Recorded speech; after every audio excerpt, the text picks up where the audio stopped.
Le drone, il est interdit de faire des tests sur les drones. J'ai déjà imprimé un drone avec cette imprimante et j'ai déjà le drone dans la maison, mais je n'ai pas encore eu l'autorisation d'après le ministère de l'Enseignement. Donc il faut avoir une autorisation pour faire un test d'un drone. Donc c'est pour cette raison-là, on va faire juste les deux tests. Donc déjà, dans la mécatronique, on a plusieurs piliers. Par exemple, on a la partie capteur, on a la partie actionneur et on a la partie commande. Donc je pense que je vais laisser ça après la partie mécanique. Donc pour développer un système mécatronique, normalement, n'importe quel système mécatronique, il est composé de... Un peu de silence s'il vous plaît. N'importe quel système mécatronique, il est composé généralement de 3 parties élémentaires. La première partie, c'est la partie PO. La deuxième partie, c'est la partie PC. Et la troisième partie, c'est IHM. Donc, quel que soit le système mécatronique, il doit contenir forcément ces 3 parties. Donc, c'est quoi la partie PO? C'est la partie opérative. C'est là où on va trouver ou rencontrer les actions. Donc, on peut dire que la partie opérative, c'est les muscles de votre système mécatronique. C'est le muscle qui va nous aider à faire le mouvement, par exemple. Dans ce cas d'un robot, le cas d'un robot, quelle est la partie opérative? Elle est mélangée. On a une partie purement mécanique, on a une partie électromécanique. La combinaison entre les deux forme la partie opérative. Ça veut dire, dans le cas de cet exemple, c'est les cerveaux moteurs plus la partie mécanique. Oui? Question? C'est bon? Donc la partie commande. Donc c'est la partie qui est responsable de tout ce qui est traitement, analyse, acquisition, génération des lois de commande, l'intelligence, etc. Donc c'est quelle partie? C'est la partie microcontrôleur. Donc on peut soit utiliser microcontrôleur, soit utiliser d'autres technologies de contrôle que je vais expliquer par la suite. Donc ça, de manière générale, c'est le microcontrôleur. C'est là où on va implémenter notre algorithme qui va contrôler par la suite tout le système, tout le process. Et c'est quoi le IHL? C'est l'interface homme-machine. Donc c'est quoi? C'est le lien entre la machine et l'homme, et l'être humain, et la personne. Par exemple, si je veux contrôler mon robot, on suppose qu'il n'y a pas d'interface homme-machine. Est-ce que je peux avoir l'état actuel de ce robot sans voir le robot? Est-ce que je peux donner des ordres à ce robot? Donc, je dois mettre des interfaces en machine. Et ça, il inclut des parties de commande. Parties de commande, j'ai utilisé ces joysticks. Ce sont des manettes. Donc, je peux soit donner des ordres de contrôle manuel, soit donner des ordres de contrôle automatique, etc. Et pour recevoir les informations au l'état actuel de mon robot, j'ai utilisé un afficheur LCD. Donc, j'ai utilisé un type d'afficheur alphanumérique de 16x2. Je vais l'expliquer par la suite le type. C'est bon? Donc, quel que soit le système mécatronique, ça c'est LCD, plus par exemple la V.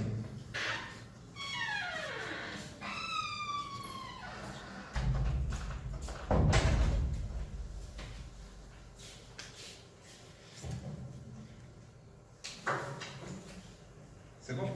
Donc, puisque l'objectif de cet après-midi, de cet atelier, c'est de comment construire votre robot à partir de l'idée. Donc, toujours pour construire un robot, donc avant de commencer vers l'intelligence, vers l'implémentation de l'algorithme, vers la partie contrôle, commande, etc., on doit commencer par la partie mécanique. Donc, en fonction de la partie mécanique et des contraintes de la partie mécanique, on va concevoir notre loi de commande. Ça veut dire, est-ce qu'on, par exemple, notre robot doit avoir un couple très élevé? Est-ce qu'il doit, par exemple, générer des forces très élevées, etc. Et en fonction des contraintes mécaniques, on doit préciser le type de l'actionneur. Donc, on sait déjà que les servos moteurs sont des moteurs PC, sont dotés des réducteurs mécaniques. Pourquoi le réducteur mécanique? C'est pour augmenter le couple. On sait qu'il y a un lien, une proportionnalité inverse entre le couple et la vitesse. Déjà, pour augmenter le couple, on doit réduire la vitesse, donc on utilise des réducteurs mécaniques. Donc, déjà, j'ai choisi de travailler avec un servomoteur. Donc, ce sont le type d'actionneur le plus conseillé pour le développement des robots. servomoteurs. Ce servomoteur pour utiliser un servomoteur, il tourne seulement 300. Bien sûr. C'est pas toute là. Non, un servomoteur, non. Il y a deux types. On peut distinguer deux types de technologie de servomoteur. Donc, les servomoteurs classiques, ils font des trajectoires, un déplacement angulaire entre 0 et 180 degrés. Il y a d'autres types qui peuvent se déplacer sur les 360 degrés. Ça veut dire, donc la différence entre les deux, c'est que dans les servomoteurs, ça c'est un contrôle de position. Je peux contrôler la position angulaire. On suppose que ça c'est un bras robotique. Donc ça c'est 90, ça c'est, on suppose que ça c'est 0. 0, 90. 90, 180. Mais les servomoteurs continus, ils font un asservissement de vitesse. Ça veut dire que je peux contrôler la vitesse et pas la position. Puisque le robot, il ne supporte que des déplacements entre 0 et 180 degrés. Mais quand un robot déplace ça en 180 degrés. C'est pour ça qu'on choisit le servo. Donc on peut parfois rencontrer des robots qui utilisent des moteurs parapha. Donc c'est la même chose. Mais on doit, par la suite, je vais vous expliquer la différence entre la technologie parapha et la technologie servomoteur. Donc, on doit tout d'abord prendre un morceau de papier, avoir une conception dans la tête et essayer de traduire cette conception sur le papier. Par la suite, on doit choisir un KO, un logiciel de conception assisté par ordinateur.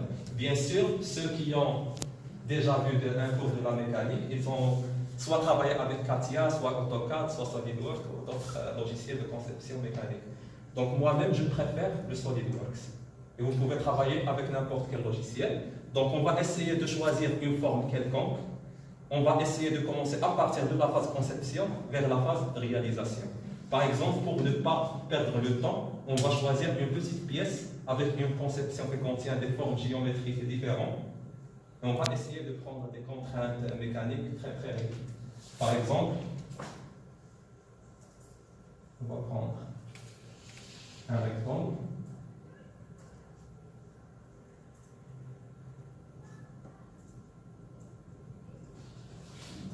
C'est bon? Donc sur le rectangle, on va mettre un cercle. Comme ça. Et dans le cercle, on va ajouter un point ici. Donc on suppose que c'est ça la phase de conception. Je veux réaliser cette pièce. Comment faire? Donc la première des choses, je dois mettre les contraintes. Donc pour ne pas perdre le consommable et pour gagner le temps, on va prendre des longueurs réduites. On va prendre 2 cm. On va prendre, ça c'est la largeur. Ça c'est 1 cm. La hauteur, on va prendre par exemple 1,5 cm, c'est 5 mm. Pour cette longueur, on va prendre par exemple 5 mm. On va prendre 8 mm. Pour le diamètre, ça c'est 1 cm. Ça veut dire, on va voir, par exemple, 1 mm, c'est 8 mm. Comme ça. Vous avez déjà utilisé une imprimante 3D? شكون اللي عمره خدم الامبريمون 3D؟ عمرك خدمتي بها؟ شكون اللي خدم بها؟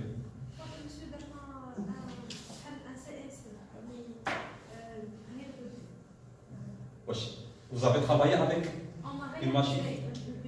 Mais est-ce que vous avez déjà conçu un objet mécanique et le réalisé avec une imprimante 3D? Donc, comme je vous ai dit, je préfère le logiciel SolidWorks. Vous connaissez SolidWorks? Oui. Quelle est la différence entre, par exemple, SolidWorks et CATIA? La différence? Il n'y a pas de différence. Du côté de la puissance. Côté puissance, on ne peut pas comparer. Mais on a le niveau pour comparer entre ces deux logiciels. ما تحاولوش تكومباريو بيناتهم. اي حاجه يمكن كديرها بكاتيا كديرها بسوليد ووركس واللي يمكن كديرها بسوليد ووركس يمكن كديرها بكاتيا. هي بيان سو كان اون ديفيرونس مي هاد لو نيفو ديالنا ما يمكن ليناش كاملين. يعني باش نوصلوا لو نيفو ديال كومباري اونتر دو لوجيسيال دان كونستركتور. Donc c'est la même chose. Donc AutoCAD 4, il y a SolidWorks, la différence c'est le nom. Donc j'ai ouvert le logiciel.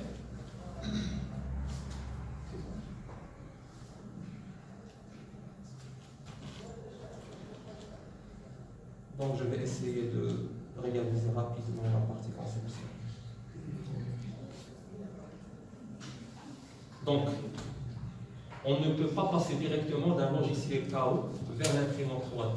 On doit passer par un processus de conversion. Donc, on va réaliser ensemble la carte, la pièce. Je vais vous expliquer le process de fabrication. Donc, vous avez trois choix. Soit vous choisissez.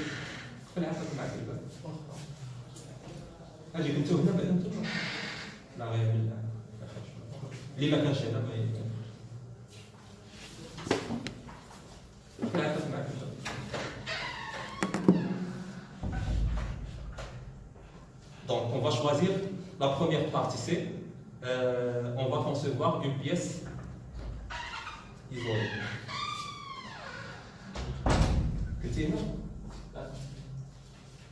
C'est bon? Donc, rapidement, on va choisir son template. Donc, un nouveau sketch. Donc, on va commencer par la base. On a ce rectangle. Donc, on a combien c'est? Donc, j'ai déjà configuré le logiciel en millimètres. Ça, c'est 10 millimètres. Ça, c'est 20 millimètres. C'est bon. Extrusion. C'est combien? On a 5 millimètres. Donc, 5 millimètres. C'est bon. Confirme. Donc, on va choisir ce plan, la vue verticale. On va créer un sketch. Donc, on doit dessiner deux cercles. Donc, le premier cercle. Donc, ça, c'est le milieu. Rapidement.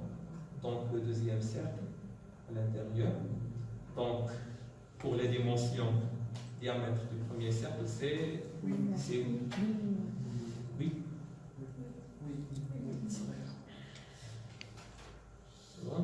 Pour le deuxième cercle, c'est 3, 4, 5.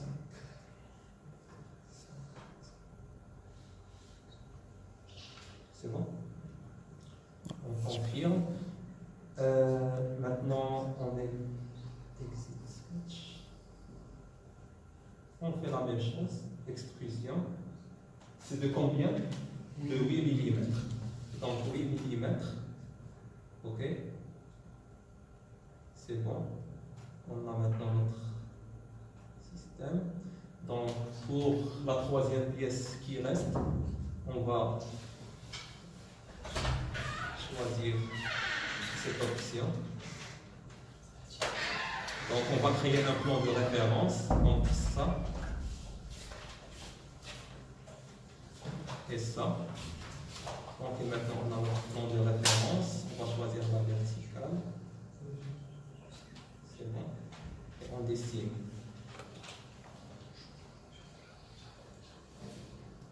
C'est bon.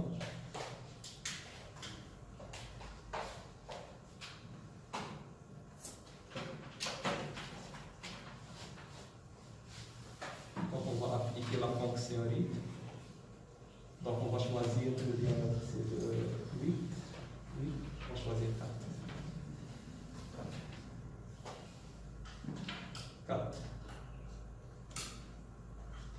Et c'est bon, on a terminé notre pièce. Donc ça c'est le résultat final.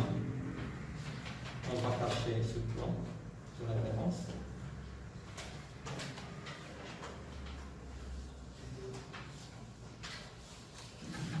Et c'est bon. Maintenant vous avez la pièce que nous avons conçue sur le papier. Donc il respecte presque les mêmes contraintes mécaniques que nous avons précisées ensemble.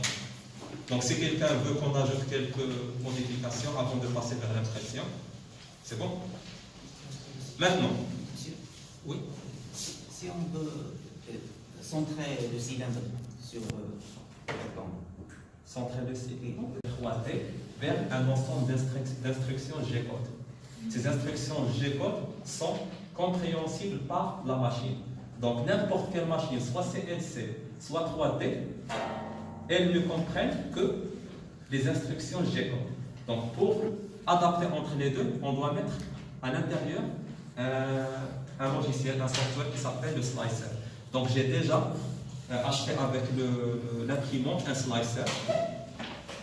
Donc tout d'abord, avant de passer vers le slicer, donc qu'est-ce qu'on a?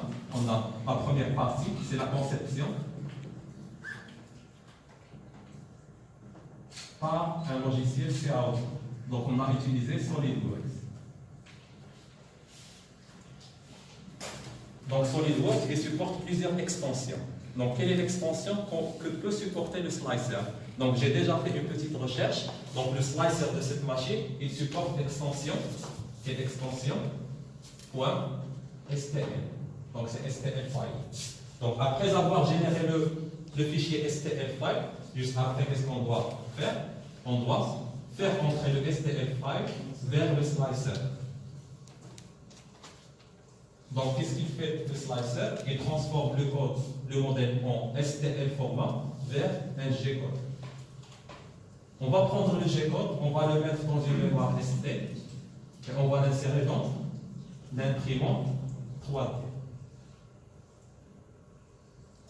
Donc, ça, c'est le processus de fabrication. Donc, on va faire, on va suivre la même chose. Donc, on va enregistrer notre modèle. Donc, avant d'enregistrer, je vais le nommer. C'est une liste, c'est un partenaire. Liste. Une mémoire, carte mémoire SD ou micro SD.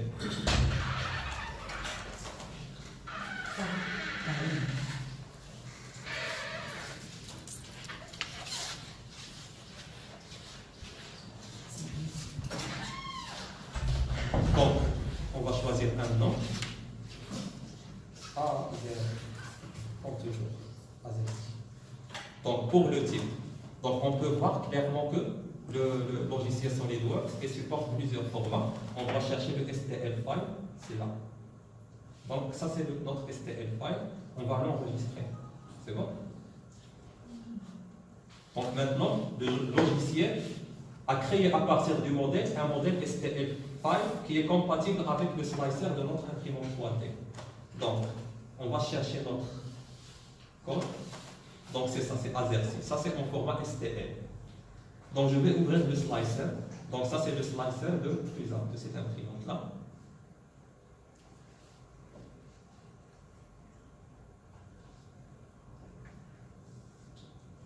Donc qu'est-ce qu'on va faire maintenant? On va chercher le code. Ça c'est notre modèle. Donc on peut remarquer maintenant, on ne va pas ouvrir le modèle à partir du code du CAO, du logiciel SolidWorks, mais à partir du slicer. Et maintenant, c'est ça notre imprimante, notre pièce. Donc, pour simplifier l'impression, vous devez avoir une idée sur comment une imprimante 3D ça marche, le principe de fonctionnement de 3D. Si je mets ce truc comme ça, avec cette orientation, cette imprimante ne peut pas l'imprimer. Donc on doit chercher la bonne orientation de la pièce sur le plateau. Donc j'ai déjà une expérience dans l'impression 3D, c'est pour ça que je sais déjà que je dois orienter la base vers le bas. Je ne vais pas le vide entre le plateau et la pièce. Puisque le principe d'impression, il superpose les couches en plastique. La superposition, on doit avoir à tout instant une couche à l'intérieur d'une deuxième couche. Si on le garde comme ça, ce cylindre, en dessous, il n'y a rien. Le principe de fonctionnement, il est complètement il est non respecté. Donc on doit changer complètement la technologie d'impression. Avec cette technologie, je ne peux pas imprimer cette orientation. Mais l'imprimante fait des couches qui supportent cette Ce sont les couches de support. Les couches de support. Donc c'est pas grave. C'est grave. Il ne peut pas supporter n'importe quel. On va perdre beaucoup de matière première. Donc, ça c'est une très bonne remarque. Je peux, l'imprimante, il peut être configurable de telle sorte à créer